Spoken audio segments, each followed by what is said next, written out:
Since starting my YouTube channel 1 year ago, I've grown from 0 to over 1,000 subscribers.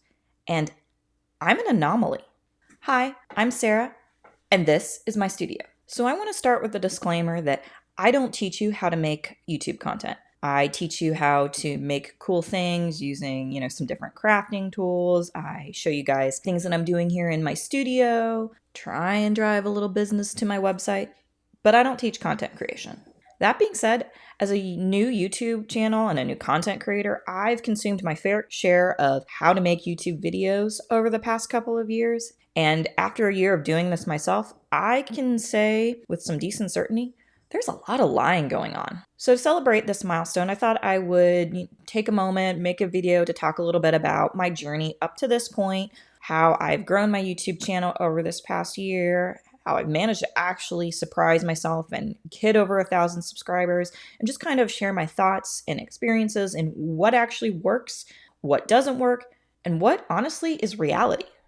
I'm hoping this will be helpful to future YouTube creators just to provide some inspiration, give you guys an idea of what's realistic without this added element of I'm an awesome, huge content creation channel and you should follow all of my advice. No, the idea here is to just kind of give you guys an idea of what's worked for me, what's worked for a little channel without all the bells and whistles and, completely raw, how things worked for me. Feel free to take what advice you want, leave the rest, because I certainly did.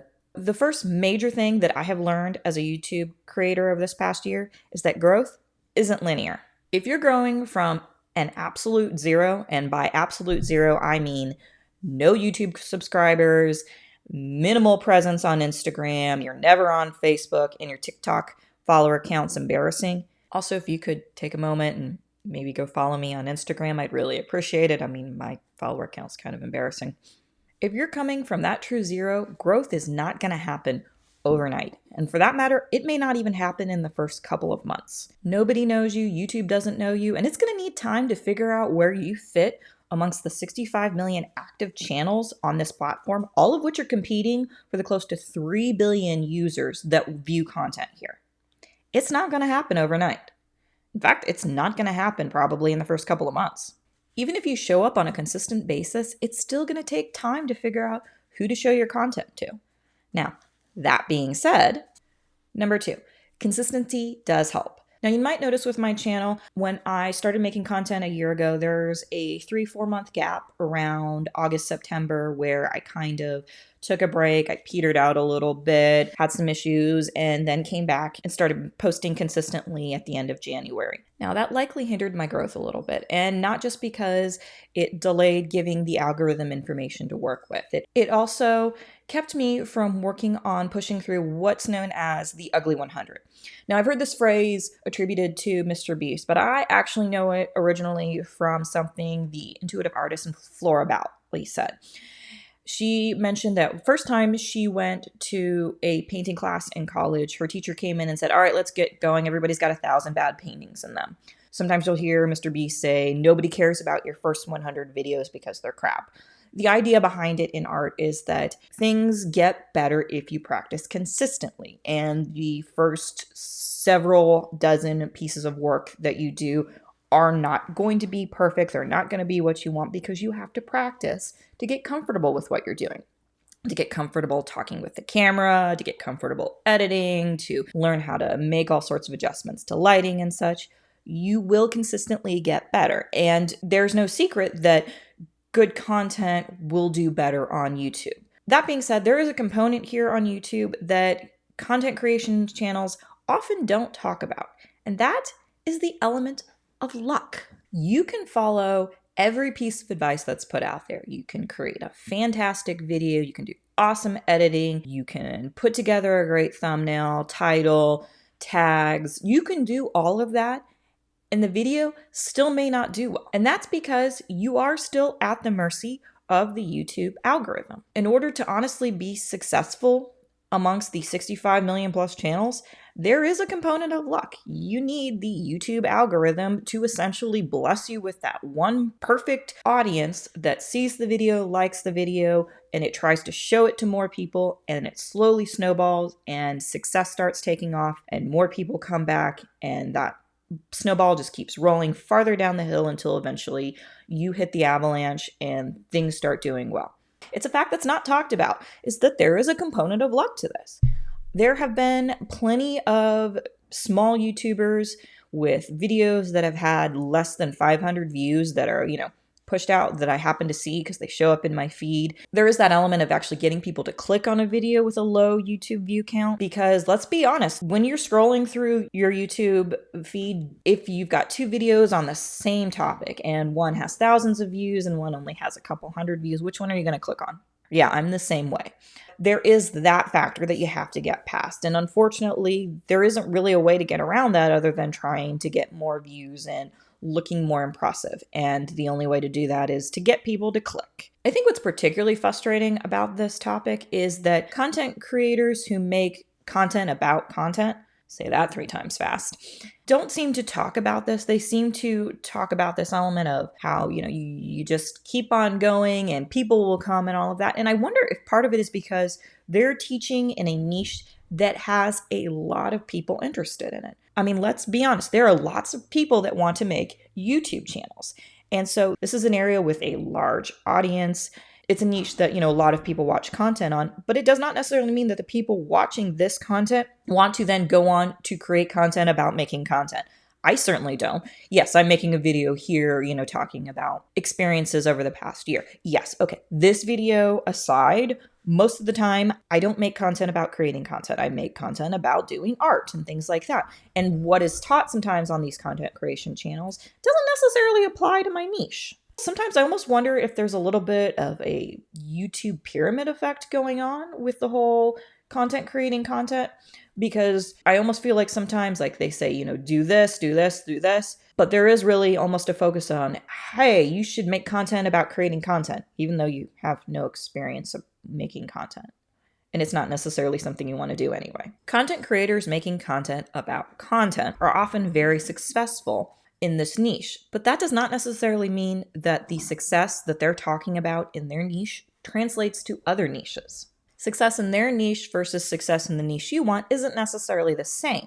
So you kind of have to take all of the advice that they're giving with a big grain of salt, because even though they say it translates, it doesn't necessarily translate. Everybody's audience is different, and you have to find what works in the area that you want to make content in. And like I said, you can do everything right, and it's still going to take the YouTube algorithm gods blessing you with just the right audience to get your video to take off. And there is not a single thing you can do to control that. Just like you can't really control whether or not users click on your video if you don't have a lot of views. That brings me to my next recommendation, and that is that authenticity on this platform is key. You can do what many of the experts do and niche down into a very small area. The riches are in the niches, this is often taught. And yeah, if you focus on a very specific area, you're more likely to find a target audience that wants to watch your content because maybe there isn't a lot there. But is that something that is going to fuel you?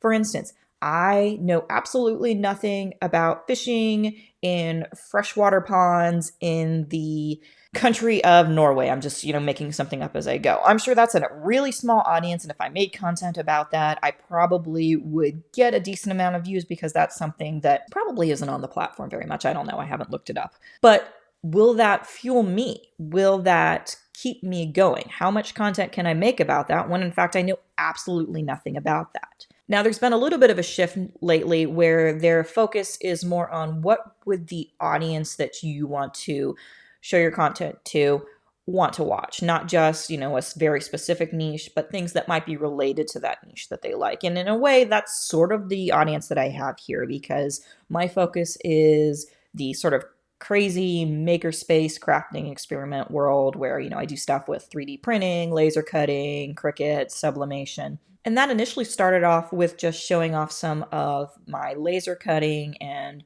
experiments with 3D printing. And then I kind of sort of expanded into what else would the people watching my content want to see. And that kind of stemmed into, the land of Cricut cutting, because that was actually where I initially started things, was cutting things with my Cricut, and decided that I wanted to cut intricate designs out of more complicated material that, that blade over there isn't necessarily going to manage, got to break out the big tools, as my husband would put it. So yes, I do have a niche, and people come in from maybe one of those specific topics, and as a result, find the other things that I like to do.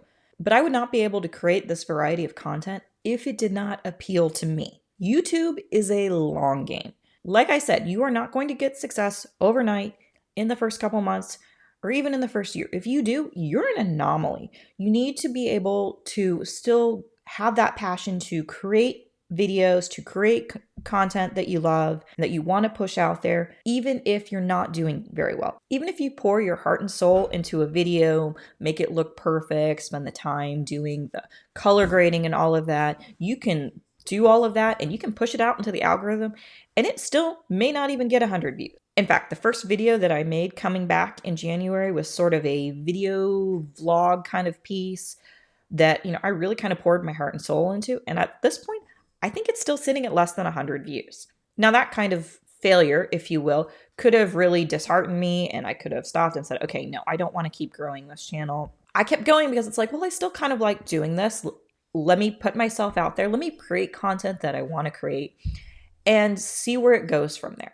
That's pushing through the ups and downs that you're going to get in the algorithm. You don't necessarily know if something is going to work. It may work, but it only may work for a certain period of time. For instance, the video on my channel that essentially went viral, and I know when I say viral, you're going to go looking and it's going to have but less than 20,000 views at this point. Okay, when that went viral, I had less than 100 subscribers. So to have a video get that many views that quickly for me was viral. And it resulted in close to 500 subscribers in a very short period of time. So successful video. I still don't 100% know why that video took off. It was an idea that I got that I thought people would really like. I pushed it through. I did do a little bit of research into YouTube thumbnails and what kind of worked maybe with a similar topic. But I still don't know how it was successful. And it was awesome watching the view count tick up, the subscriber count tick up, and it just kept going and going, and it made me so happy. But at a certain point, it petered out. Now, that video still consistently brings me regular views in, regular subscribers in. There's a template attached to it, and I can see people regularly downloading. Occasionally, a person tosses me $1, but it doesn't have nearly the high that it used to. That is something that I did learn as a content creator. You're going to get these ups and downs, and you're going to need to ride the waves. You can't stop the waves, but you can learn to surf. And learning how to ride those waves requires being authentic, being passionate about what you like to do, that you like making this content. And people are going to notice it. People are going to see you on these videos and realize she really likes doing this. This is content she's enjoying. It's not something she's doing just to make money, though let's be honest, every YouTube channel really hopes they get to that monetization point and they can do this at least part-time. But viewers are going to notice when you enjoy making content. And that is something I think that really will draw people back in. And that brings me to my next point. Unfortunately, thumbnails and titles matter. Now, I say this with an air of irritation, and that's because when I go on my YouTube feed and I look at all of these thumbnails, there's just something about the design that seems to be very popular that just irritates my brain a little bit. The bright colors, the images, this pop, hello, notice me effect. It bothers me a little bit. And that's not to say every channel does that. There are plenty of channels that have just pretty aesthetic videos that, hint at, the calm, comforting blog that I know is going to be behind the click. The problem is that channel already has a following that knows what's going to be behind that lovely, calm image. They know that they're going to get a comforting blog or something behind that will contain the information they want. If you're a new channel and they don't recognize your username, unfortunately, you have to kind of attract people to click, and that means standing out amongst the masses. So unfortunately, that means using these bright colors, the big text to get people to click, even if it bothers my little design brain. But you can't get views if you can't get people to click. So it is one of those things where I've had to learn to put myself out there, make things jump out, and get people to click my videos so that they come in and the content is watched. And then YouTube algorithm sees that, oh, these people watch this. Hey, they gave them a rare like. Oh my gosh, they hit the subscribe button, so that they know, let's move on from this point. Let's show it to more people and help this channel grow.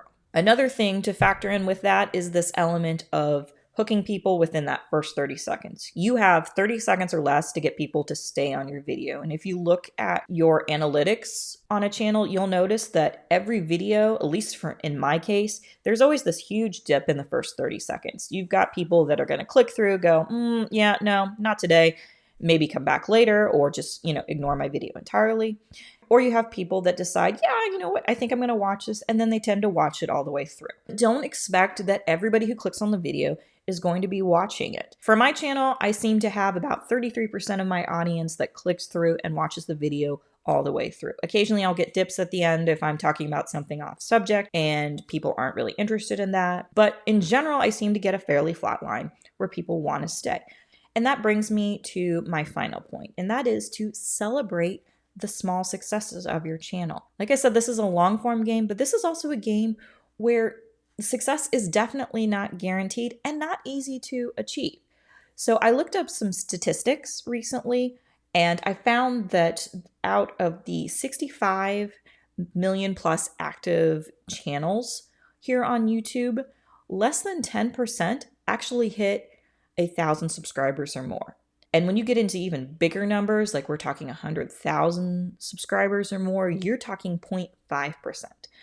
Success is definitely not guaranteed. So if you actually, start getting 500 subscribers or hitting larger numbers, you're actually in the top, percentages of the channels here. You're doing very well. Another thing worth factoring in is a lot of channels are shooting towards that monetization goal. And what is monetization on YouTube? For most people are shooting for that goal of being able to monetize with ads, or at least getting some of that revenue from ads that YouTube decides to run in the middle of your video, even if you say don't. And the requirement for that is that you have 1,000 subscribers and 4,000 watch hours in a 1-year period. Now, they do have a smaller requirement where it's just 500 subscribers and 3,000 watch hours. And that opens up the possibility of getting memberships, opening up a store that you can link to, as well as doing what they call super chats, which essentially is just, tipping. So there are those two different goals, but the people that actually reach the monetization goal is only actually about 6%.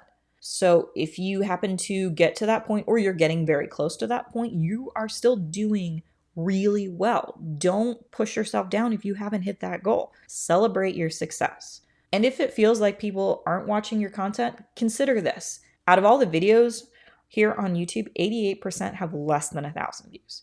Now, granted, factor in there's probably a fair amount of, crap and things that probably need to be pulled off. Yes, that might skew the number a little bit, but the vast majority of videos will never actually hit that 1,000 view marker.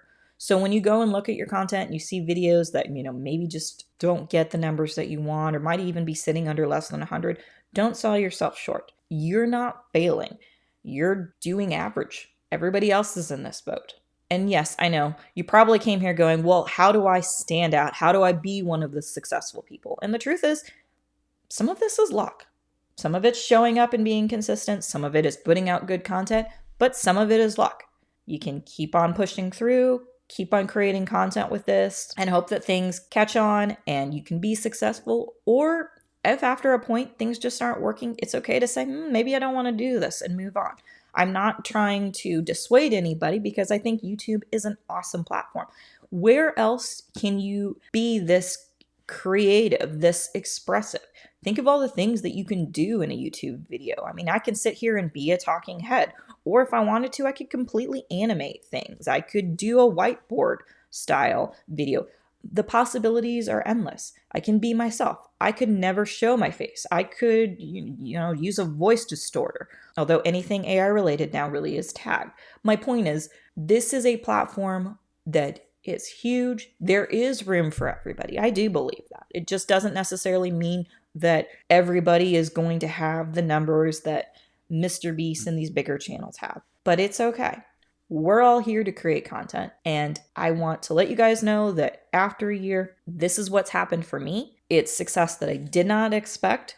It's not the biggest success in the world, but it's also realistic success. So I hope this content was helpful for you guys. If you can, boop the like button, leave a comment below, help feed the algorithm a little bit. If you like, tap the subscribe button. I know sometimes we forget to do that. There's plenty of times where I am watching content from a creator and realize that I've not hit the subscribe button, but it's a great way to show the creators here on the platform that you like their content. And that being said, I hope you guys have a good day. Bye.